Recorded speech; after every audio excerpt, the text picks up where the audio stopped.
Attention to brief. Welcome to the briefing room, a show by warriors for warriors so that you know the latest that's going on for veterans and active duty service members, government employees, firefighters, and law enforcement. My name is Matt Bowman. I'm the host of the briefing room, and we're going to go around the world in 7 minutes. So let's start in North America. We are 22 days in to the second longest government shutdown in U.S. history. There's no foreseeable end in sight, and it's affecting millions of Americans.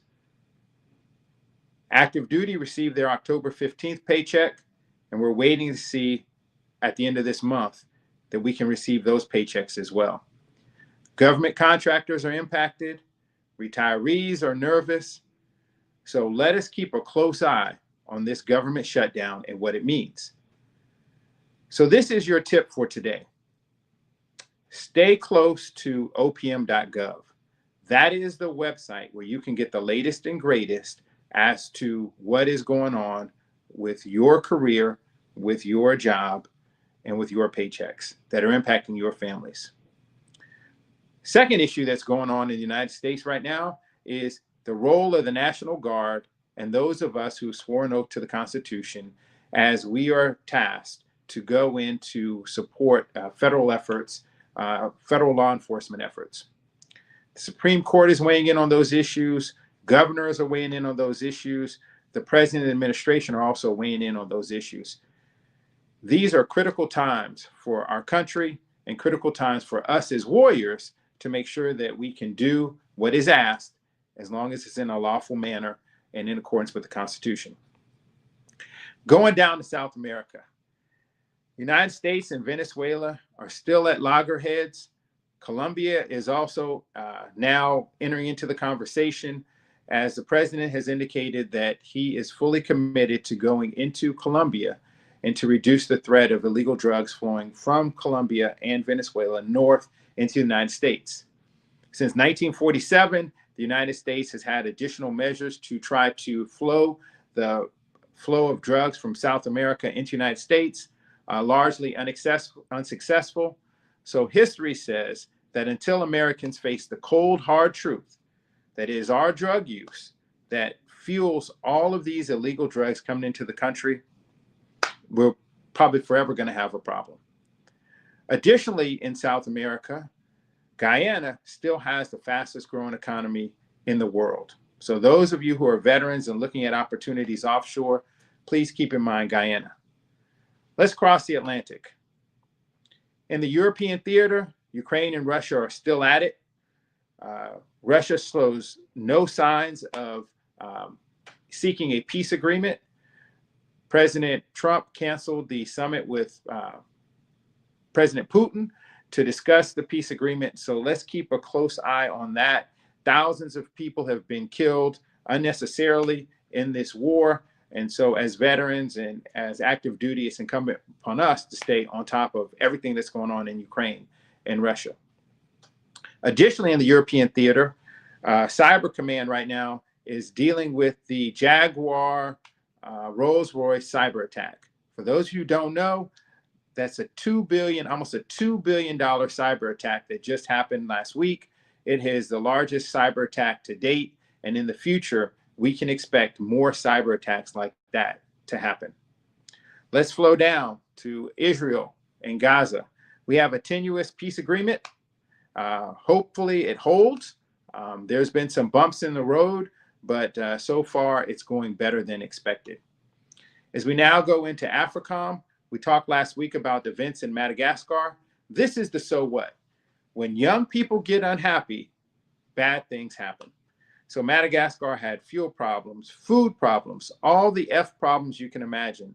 And so they toppled, the government ended up being toppled. There was a coup d'etat.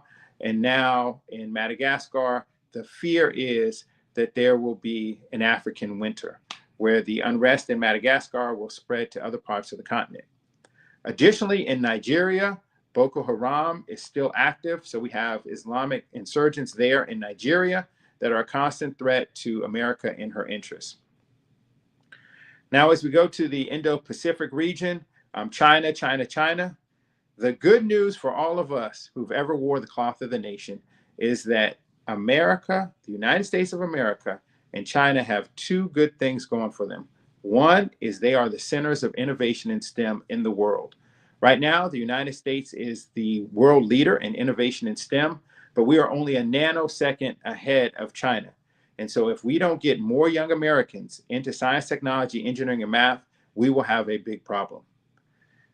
Organizations that I'm a part of, like Becoming Everything You Are, Waves of Change Conference, which is going on right now in Baltimore, you can see it behind me, are places where young Americans can go to learn about STEM. That is the only way we're going to keep our primacy over our near peer rivals, China, Russia, and others. Also in the Indo-Pacific region, the Australian Prime Minister paid a visit to the White House. You all saw it on the news. I saw it on the news, so I won't recap it here. But that Australian-United States connection goes all the way back to the Commonwealth. And so that those opportunities for veterans in active duty to go to Australia, whether it's Perth or Sydney, or even to Tasmania and Hobart to support either contracts or government interests there are plentiful. So keep those in mind. All right, so there we go. We've gone around the world. Those are your briefs for today, for this week. Now I want to go to a commercial before I introduce my speaker for today. We have a treat for you. This is a world-class warrior. He has a lot to say about a lot of topics, so stay tuned. What you put in to the system is what you get out. And you've often heard garbage in, garbage out. Well, an entire group of humans will have to interrogate the data in AI, or what we call training. You put the stuff in and you make sure that it is correct. AI does hallucinate. It fills in the gap. So where there is no knowledge, it will fill in that gap. And then it will remember. So bad data, bad answers continue to grow within the system. That is the power of asking the right questions and looking at a person as the whole and finding solutions,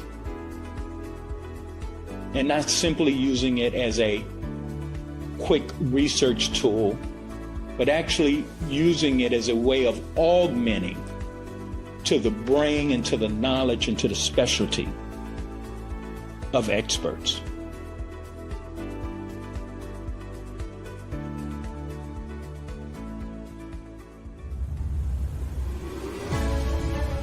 This year, the tide is stronger than ever. For 30 years, we've been creating space for growth, innovation, and global competitiveness in STEM. From students and early career professionals to senior leaders and executives, this is where STEM changemakers gather. Join us in Baltimore for the 30th anniversary of the Waves of Change STEM Global Competitiveness Conference. 3 days of learning, networking, and shaping the future. October 23rd through the 25th, Baltimore, Maryland. Mark your calendar. Waves of Change, Oceans of Opportunity. More information at ccgmag.com/WOC.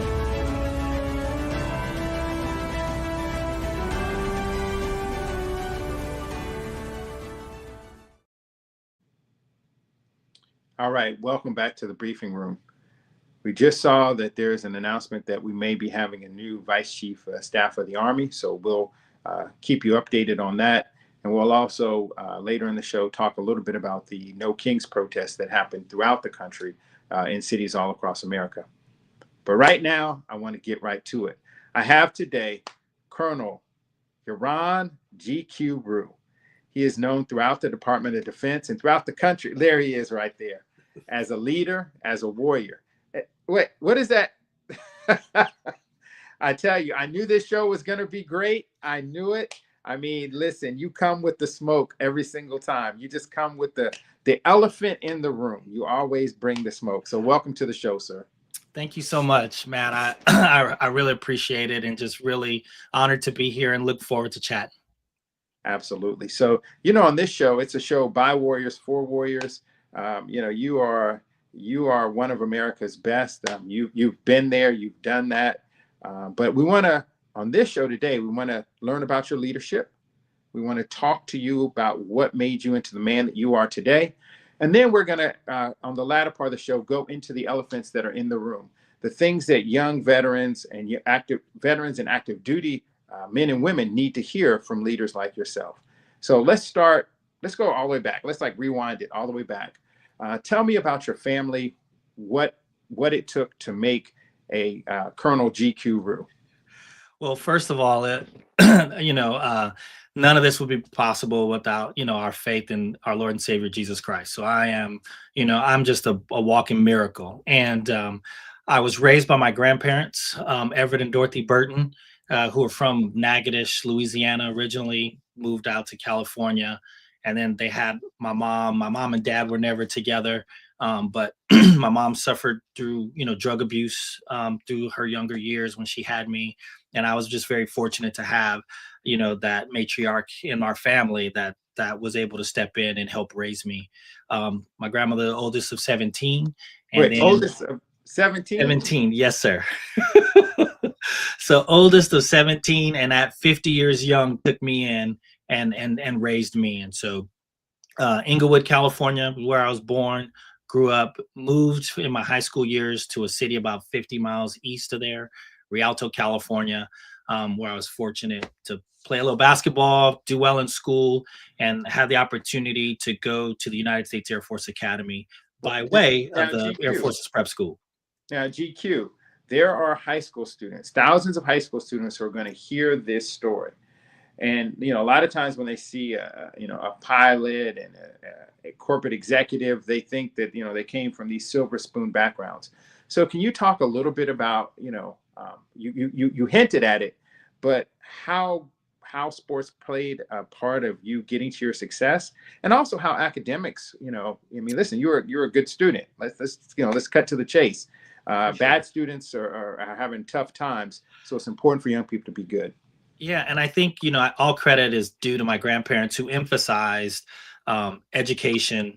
And then sports was just an outlet that I used and was fortunate enough to have a little bit of talent to do that. And so while my grandparents neither one of them went to any type of college, my grandfather worked as a machinist, so he cut parts in an aircraft manufacturing factory, McDonnell Douglas. And my grandmother, she worked babysitting or cleaned houses.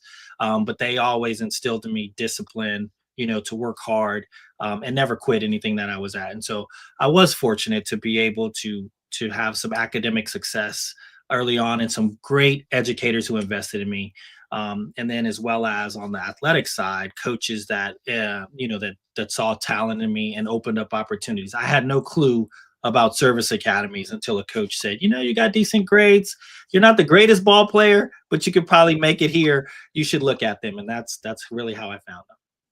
Well, as a sailor, I love a sea story.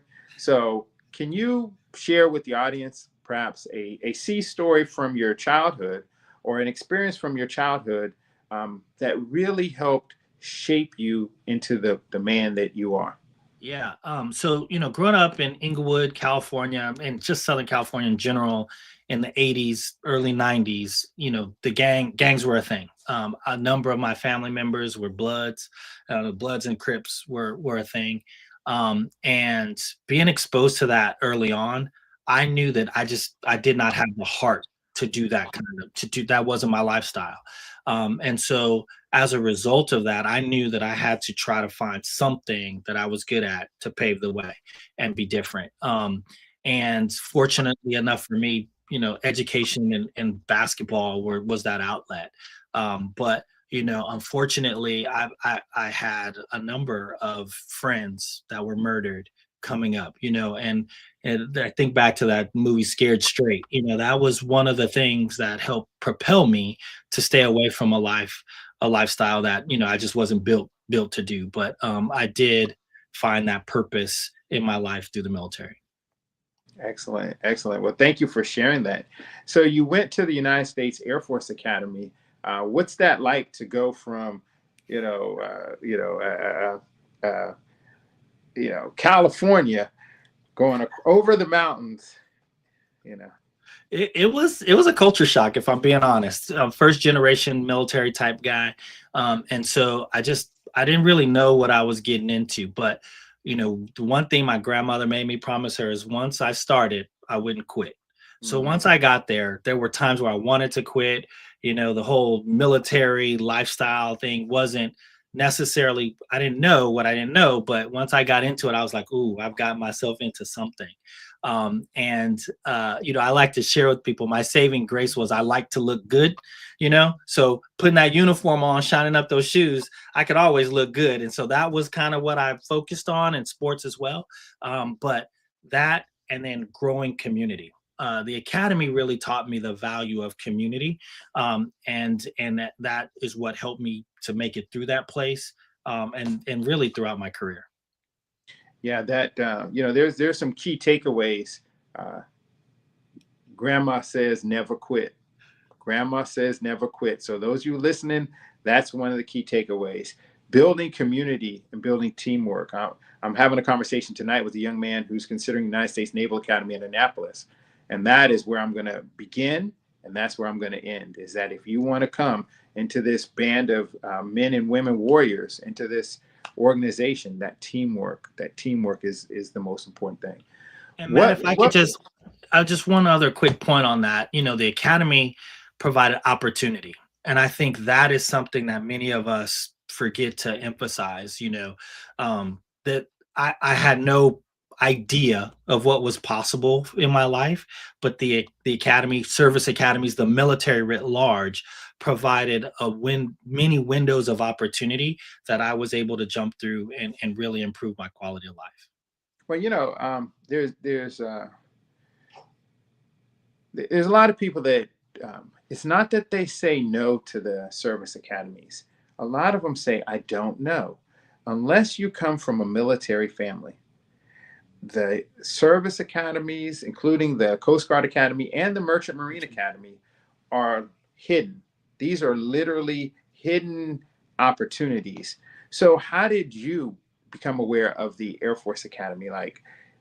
Tell that story. Really, it's by the grace of God. And it was because I had decent grades. So I was a good high school student, and I took the SATs early on. So I had qualifying scores that made me eligible. And so when I would go play summer league basketball and, places where the recruiters were at, I was fortunate enough to be recruited by the Naval Academy, West Point, and Air Force. These opportunities presented themselves. And then I had coaches who recognized, like, hey, this is probably a good path for you. You should you should go and investigate, and started to do that. And then the doors opened and I was able to attend the academy. Yeah, no, that's excellent. So for all those recruiters, blue and gold officers, remember, there are pockets of talent all across this country. Talent knows no race, knows no color, knows no gender. It's all over the place. So I'm glad that they found you. So when you got to the academy, did you play sports in the academy, or did you shift focus and go purely academics? Yeah, no, I actually played. I struggled a little bit academically early on. So first couple years was just getting involved. My junior year at the academy, I broke a bone and had to sit out, and then came back my senior year to finish out on the team. I tell people, if you ever look at the academy record books, I hold the highest 3-point shooting percentage in academy history, except there's just a little asterisk by it because I only took like 12 shots, right? So,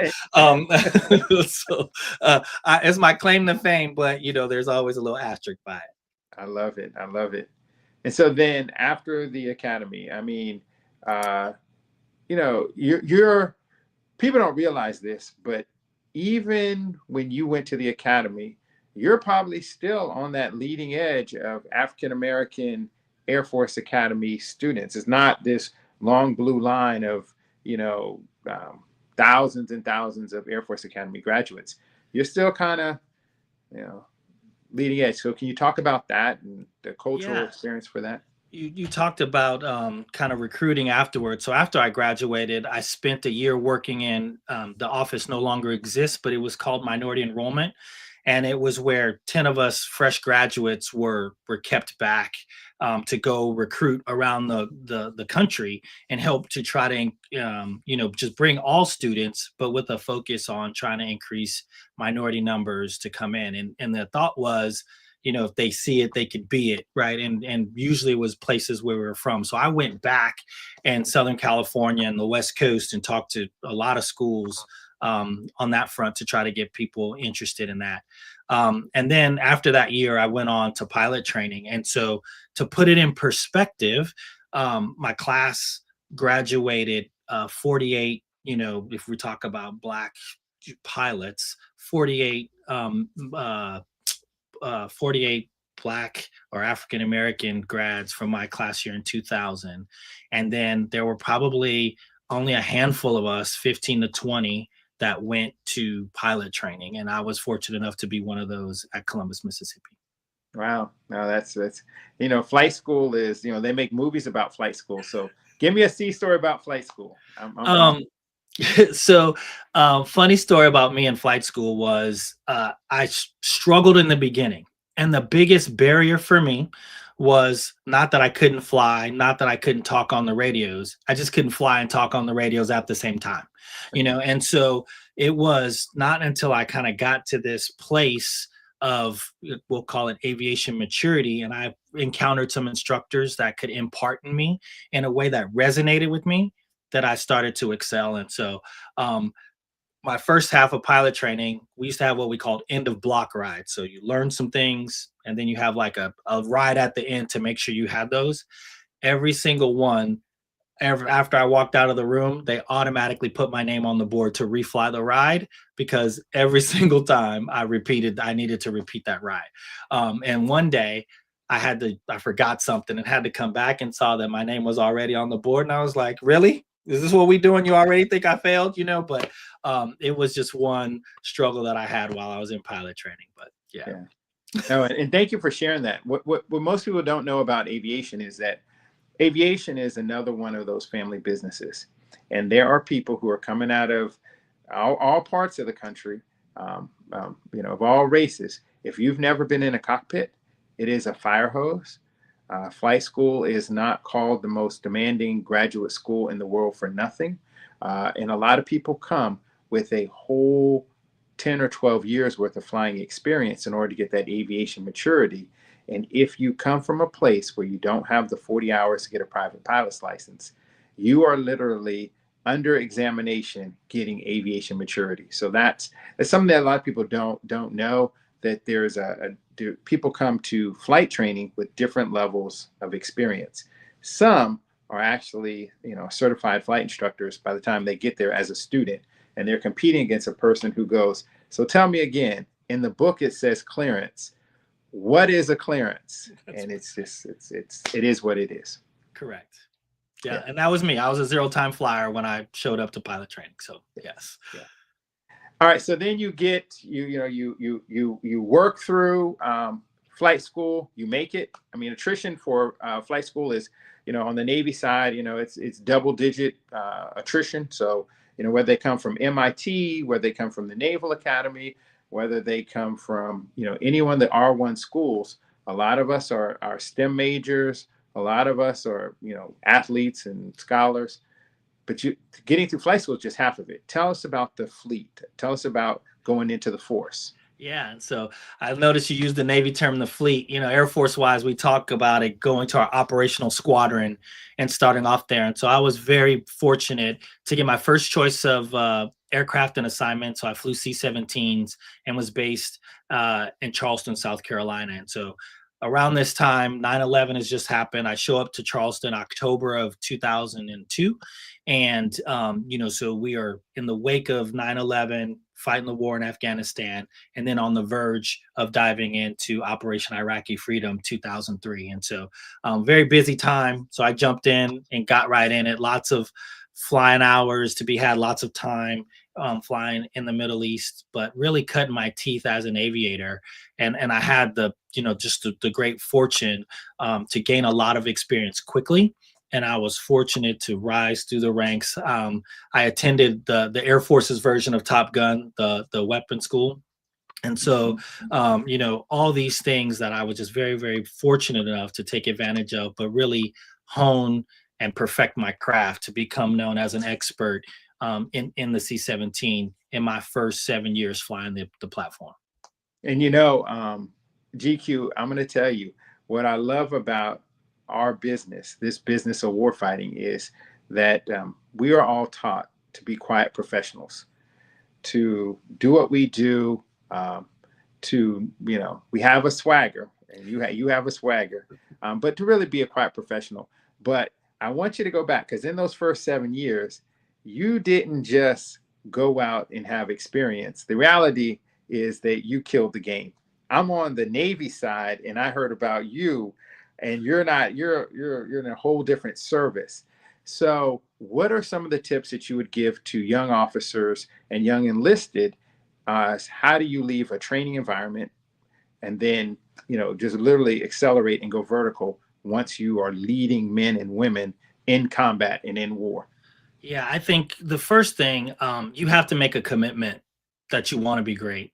And with that commitment comes, I think, a decision within yourself that you are going to do the things that you need to do to be good. So that may mean going to the club and hanging out all the time and cracking the books and studying and being about your craft. Coming up, I always, once I made it to my operational squadron, I wanted to be the best C-17 pilot that I could be. And so while I was not at the academy, I wasn't really big into war fighting and all this stuff. But once I got there and I experienced it and I saw the impact that I could have and that our business had, that our profession has, I really took it seriously as a profession, became a practitioner of that. So I studied, I showed myself to try to prove that I was good enough for the next, whether it be upgrade to aircraft commander, instructor pilot, evaluator pilot. But then too, to learn what it takes to be good at your craft, I think had to do a lot to do with teamwork and team building. The C-17 is not I wasn't a fighter pilot. So everything we did had a crew aspect to it. And so to continue to build teams, make those teams great with my contributions, and that, continue to come out good. I was just, again, very, very fortunate that we were able to do a lot of things at that time, whether it's breaking, the largest formation record of the C-17 while I was there, to record-breaking airdrops and some resupplying troops in Afghanistan. And I just was very fortunate to be a part of those operations as a young officer. So I think it's fair to say that there are men and women who are alive today as a result of your leadership and the work that you and the C-17 crews did in Afghanistan, in Iraq, in the Middle East. So we're going to pause right there. I'm going to go to another commercial, and then we're going to go from, war fighter, boots on the ground or boots in the C-17 to senior leadership and leading big teams, hundreds, thousands, tens of thousands. So with that, we're going to a commercial. Hi, STEM professionals. I'm Eric Price, Vice President of Recruitment and Training here for Career Communications Group.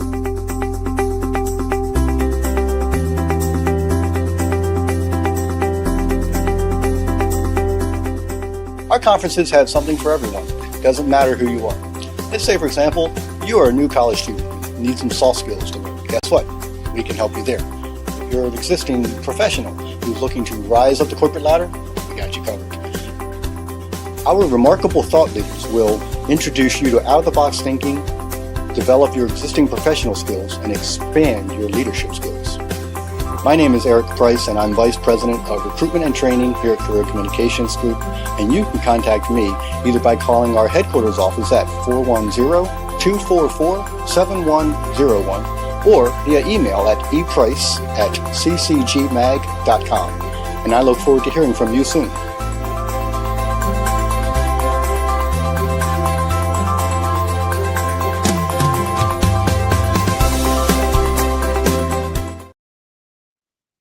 All right, welcome back to the briefing room, a show by Warriors for Warriors. I'm here with Colonel Jaron GQ Roux, So, for those of you who don't know, tell us about the call sign GQ, because it's not what tell us about the call sign. Yeah. So, as much as I like to think I'm this swaggy guy that was always on the cutting edge of the fashion scene, that's not where my call sign came from. In fact, it was a nervous twitch to when anytime I was asked a question, I would repeat back, sir, ma'am, that's a good question. And then I would proceed to give them my answer. And so my teammates and instructors picked up on that. And then from thenceforth, I was known as GQ. I love that. I love that story. And so in the last segment, we talked about you as a company grade officer and a junior officer. But then very quickly, you rose to the senior ranks. Talk to us about leadership, leading hundreds and then leading thousands of men and women into war. For sure. And I think I'd be remiss to not talk a little bit about that path, because I mentioned opportunity before. And so at that time, when I finished my time in Charleston, I was probably the most qualified C-17 pilot in the Air Force in terms of all the qualifications and things. And then I had a senior leader that was at the Air Force Academy pull me back to be their executive officer. And in part, and this is an important distinction, they hired me to be their executive officer so I could learn from a senior leader and see those things. But part of the reason why they were having problems getting minority and Black cadets to go to pilot training, and it was because there was just a lack of presence at the academy. And so this leader, who was a white general at the time, part of the reason they hired me was to bring back and work on this problem. And whether you agree or disagree with that notion, it worked. The numbers of, not only Black and minority cadets that went to pilot training, but the numbers continued to grow. And that was just in part because they gave me the leeway to be interactive and with them. And so spent a little time at the academy, finished that year, a couple years of schooling on the Air Force to grab a couple master's degrees, hurried off to the Pentagon to work on the Joint Staff for a couple years. And then with an early promotion to 05 onto my first command tour at McCord Air Force Base, or Joint Base Lewis McCord now, where I led a operations support squadron of about 350 folks. Wow, fantastic. I mean, so you talk about that education, the Air Force definitely provided that opportunity, and you hit it out the park on the education and also on the tactical part. The other part that people may not know is when you talk about a leader of men and women, it's that guy right there. So what is the single most important aspect of leading men and women, in your opinion? Yeah, I had a saying, and it was lead with love. You have to truly love people in our business or to be a good leader, I think. And I think that doesn't just restrict it to the people that look like you. It has to be all people. And my military career helped. I mean, I think it was in me, but it helped to hone that love of people as I grew up through the ranks. And I think that that passion for people, that passion to help people, has been a hallmark of just who I am as a person, and that really carried me through my career. Well, for those of you listening, you hear his love of people.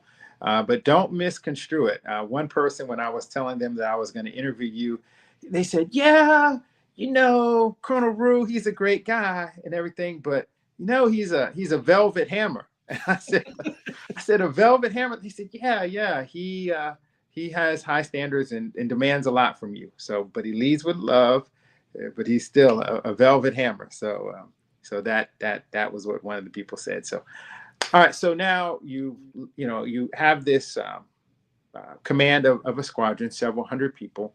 Then where does your career go from there? Yeah, so I finished that, had a chance to go work in basically an HR capacity, learning how force development and really in charge of that for all mobility pilots. And then I left that job after a year and did a fellowship, Secretary of Defense fellowship, where I got a chance to hang out at a Fortune 500 company for a year and really learn how executives and how the business world works.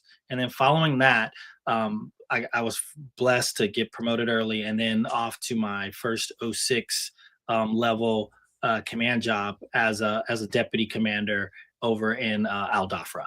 And so that was truly eye-opening experience. Right. Well, we are now getting to the the life lessons. This part of the show I'm going to call the elephants in the rooms. So talk to us a little bit about that experience. And then also, you came in here with the DEI hire shirt. And, I was going to let it go because, I feel like Kendrick Lamar. They're like, Matt, don't go there. Matt, don't go there. And I'm like, but I have to. So I want to also talk about the DEI hire shirt. And I want to talk about your thoughts on leading thousands of people and making this country better. Yeah, and I'll tell you, I had a fantastic opportunity to do it in combat, right? So in a deployed location, working, and then during that time, it was during President Trump's first administration, and many may recall when we killed Soleimani, and so that put our base on alert. And so we're talking about really confronting the leading edge, like on the brink of going to war with Iran. And so we were there staying in the gap, and I learned many lessons. And oh, by the way, this little thing called COVID happened during that time as well. And so, a base of 5,000 folks where I'm the number 2 person helping my general, the commander, run this installation, be ready for war. Some really, really pivotal lessons learned.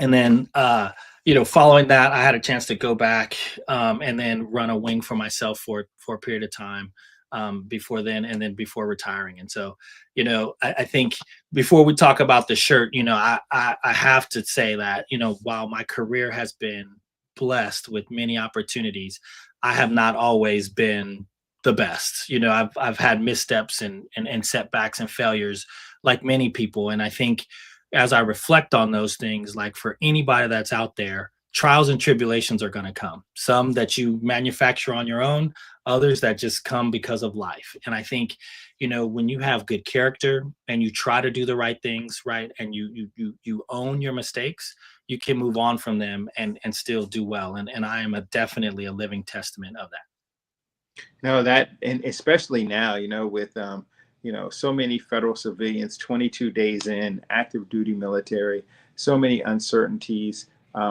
What's a nugget that they can go to?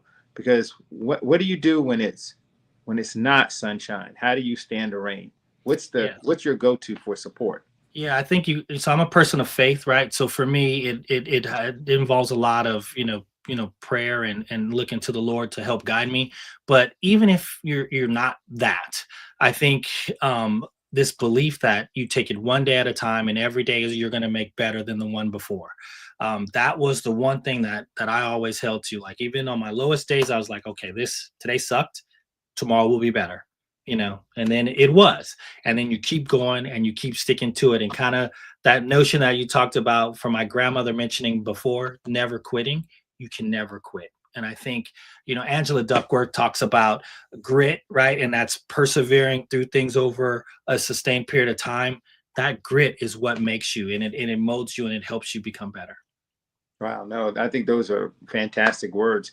We're going to post this online. These are really lessons from a leader is what this show is going to be called, because I think you're just dropping jewels, just dropping bombs. All right, so DEI. Yes. And DEI hire. I know there are some people who said that if they saw a pilot, they might wonder, is he qualified or is she qualified?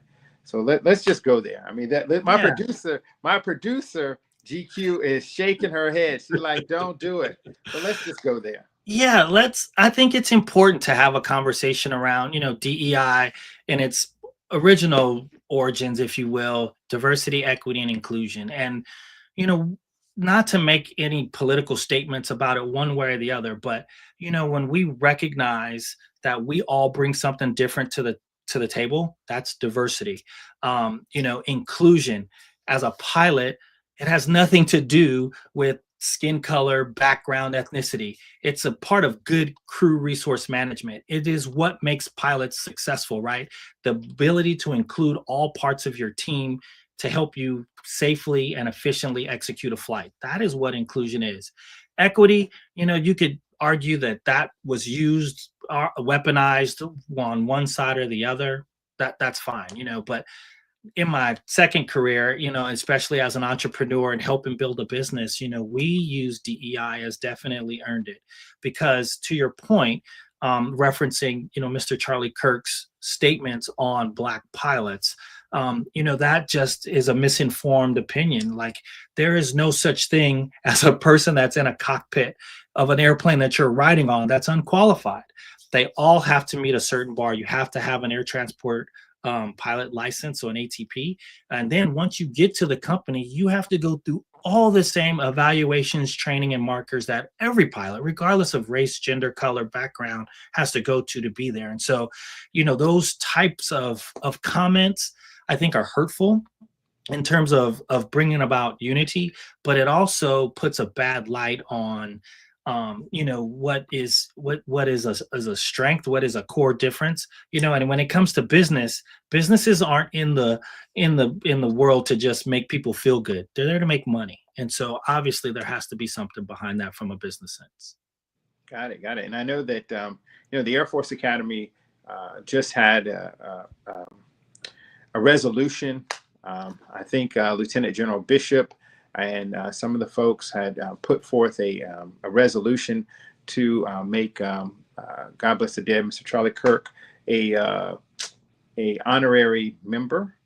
And so, can you talk a little bit about that, and why, for those who may not understand, why was it an issue? I mean, we have people, we got some MAGA people listening. I got some Dems listening. I got some everybody listening. So can you explain it to people who aren't familiar with how the Air Force Academy works and how the process works? Absolutely, Matt. So the Association of Graduates, our board of directors, to which Lieutenant General Retired Bishop is a member of, he brought forth a motion, or was trying to bring forth a motion to honor the late Mr. Kirk, either as an honorary graduate, which our Association of Graduates can't do, but they make a recommendation to the Academy, and they have that to create an award in his honor, right? And so that is another thing that was put forth, or to make him an honorary graduate, honorary member of our Association of Graduate, and that honor is only bestowed up to 25 living folks. So it would have been unprecedented for Mr. Kirk to win it, just based on those bounds. Mr. Kirk's connection to the Academy was he was a President Trump appointee to our Board of Visitors. And so he had one visit to the Academy where he had a chance to interact and learn about the Academy, but he was a part of a presidential appointed board that oversees the Academy. And so, there was a big reaction to Mr. Kirk being nominated for these such awards. And it has nothing to do with, political advocacy. I think it just has to do with who he was as a person, his contributions truly to the institution. To many Black pilots like me, the remarks that he said to us, I took it as racist, but whether you agreed with that or not, it was just misinformed. And so that, in my view, should have disqualified him from being considered for honors of this sort, within the Association of Graduates. Okay. All right. Well, there you have it. You have an explanation from someone who has walked the talk, who knows how rare it is for anyone to be recognized by the association, regardless of what you've done. I'm not, we're still going at it. All right. So the next thing we want to talk about is, there's a lot of senior leader turnover in the military right now. And so for those young men and women who are on active duty, what advice would you give them? I mean, they're hearing No Kings protests and all this kind of stuff that's going on all over the country. Senior leaders are leaving and not leaving. What advice would you give to those in uniform, and also to the federal civilians who are also looking at a lot of this turmoil? What advice would you give them? Yeah, if I could, a couple nuggets I would share is, first and foremost, we are still an all volunteer military. And so if you cannot, we take an oath to the Constitution, and we also talk about obeying the orders of the president and those appointed over us. And so if you ever get to a point to where you can't do that in earnest, apolitically, you probably should find a different profession. That's, I think we all have to come to grips and come to terms with that. Um, at the second time, when I was in command, I used to have a saying, Matt. I used to say, people would question my decisions, and I would say, well, it's my turn to be the commander. And when it's your turn to be the commander, you're more than welcome to do something different. And so when we have leaders, the Secretary of War right now has made policy implications and decisions, right? Because general officers serve at the pleasure of the president, general and flag officers do. That it's their turn at the plate, right? And so we have to succumb to that. And so for the folks that are in uniform, I feel like the environment that is there now is just very different than anything they've probably experienced in their career. And so the way, when you're in uncharted waters, what do? We stick to our SOPs. So you have to know the guidance. You have to know the rules and regulations, so that way you can abide by them and work within them. But here's the deal. The Tuskegee Airmen served at a time that was very difficult in terms of, a lot of adversity and things that they faced. Many of those still rose to the highest ranks, right, and achieved great things. Probably not all that they were due, but they were still able to achieve great things. If you're serving and you have a heart to serve and defend our country and our way of life, continue to do that, right? But know that you are in an environment that you have to follow the rules that are in place, and you have to be able to navigate those waters, and know that there are groups like Matt and many of us old retired folks who will be here to support you and really try to advocate for things that may not seem fair or right, but you have to play by the rules of the game. Yeah, I think that is well said. I'm going to replay that clip over and over because, there are literally thousands of young people, young professionals, and I say that because I got all these gray hairs, who asked me that question. So thank you for that insight.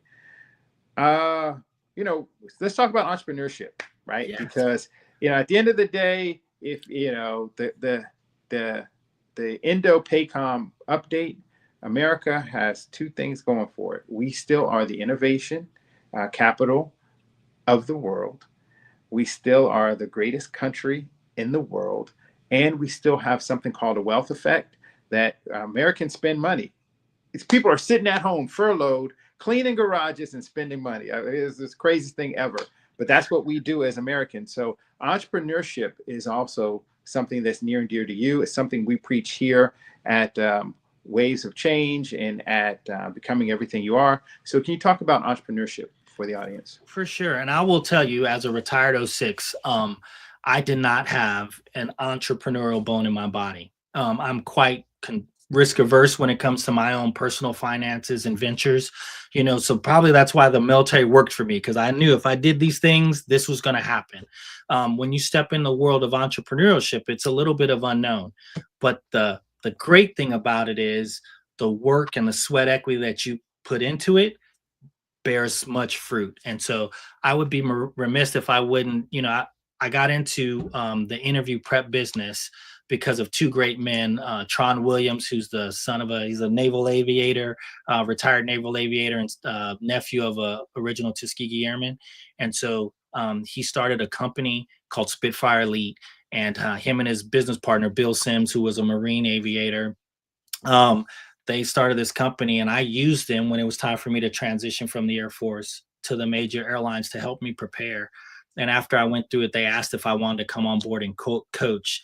And in the 4 years since then, they've allowed me to kind of move up in the company and take on more responsibility, where I'm basically like the COO now and run operations. And we've seen some tremendous growth over the time. But I've learned so much about them, and how the business world works.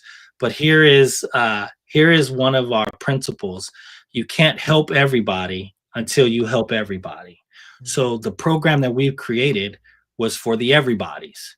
And because we created this program with everybody in mind, we've been successful helping everybody, if that makes sense. And so I've learned a ton about just serving people. And if your why is pure, the money will come. And it has been awesome. Wow. So we've covered, performance. We've covered don't ever quit. We've covered overcoming adversity. We've covered faith. We've covered family. Any other, in the 10 minutes that we have left, I'd like to give you a chance to make some final remarks. You have thousands of people who look to you. I mean, this is, some of them are in the chat, and if they have questions, they can either go to STEM City and send it in the chat, or they can go to STEM City USA afterwards and view this and other programming. But what are your final words to the men and women who look up to you?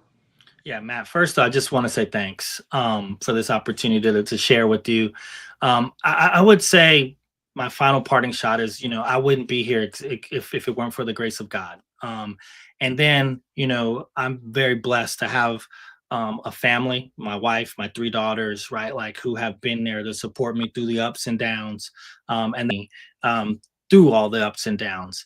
I think if I could leave with the final comment is, the world today, the United States, but the world in general, you can easily get caught up in the negativity, in the divisiveness, but we all have a choice.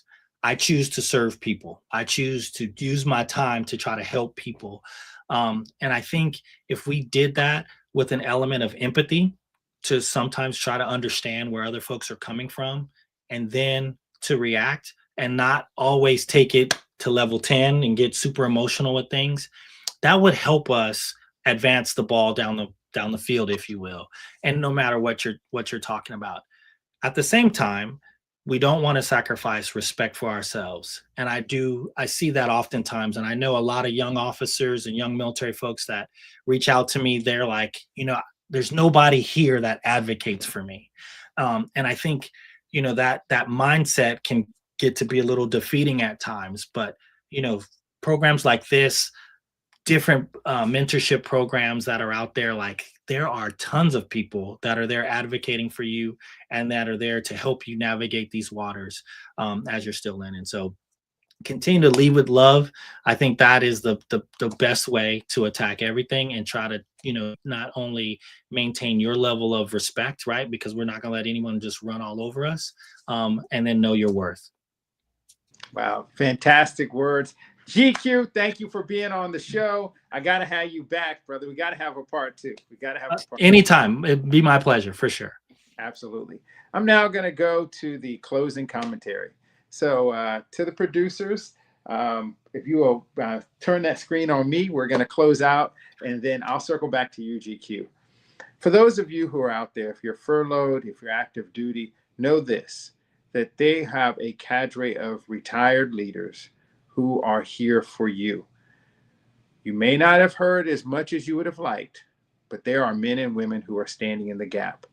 There are organizations that are supporting service to nation. There are places for you to go and get education, AI training, job opportunities. So if you're furloughed and at home this week, come to Ways of Change. There is opportunity. This is the greatest country that has ever existed. So if you're unhappy in your current situation for whatever reason, don't quit. Don't give up. Come to Ways of Change. Come to becoming everything you are. This next 20 years is going to be the best 20 years this country has ever experienced. And so I think GQ said it best. Let's not get caught up in the negative. We are not Pollyanna. We understand respect. We understand self-worth. And we understand that we have your back. So with that, we'll see you next week in the briefing room.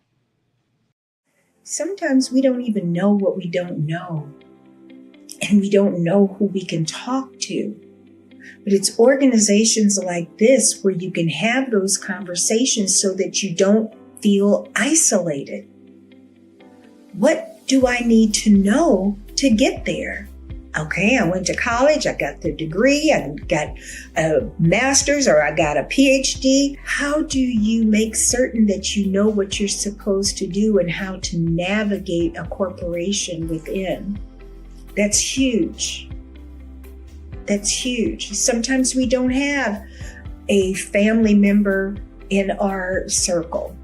Sometimes it's somebody that we knew 5 years ago who can bring some information to the table. We have to be able to dial a number with people that we know understand what we may or may not be going through or what we need. So if you're getting a PhD, but you didn't know that you also needed to do something else or not, who's there to be able to talk to you and help you navigate your career? People who've already had that experience that you can just call up and say, I just had this experience and it didn't feel good. And somebody's there to talk you through it. Life isn't always easy in corporate America, but you've got to build your circle. This year, the tide is stronger than ever. For 30 years, we've been creating space for growth, innovation, and global competitiveness in STEM. From students and early career professionals to senior leaders and executives, this is where STEM changemakers gather. Join us in Baltimore for the 30th anniversary of the Waves of Change STEM Global Competitiveness Conference. 3 days of learning, networking, and shaping the future. October 23rd through the 25th, Baltimore, Maryland. Mark your calendar. Waves of Change, Oceans of Opportunity. More information at ccgmag.com/WOC.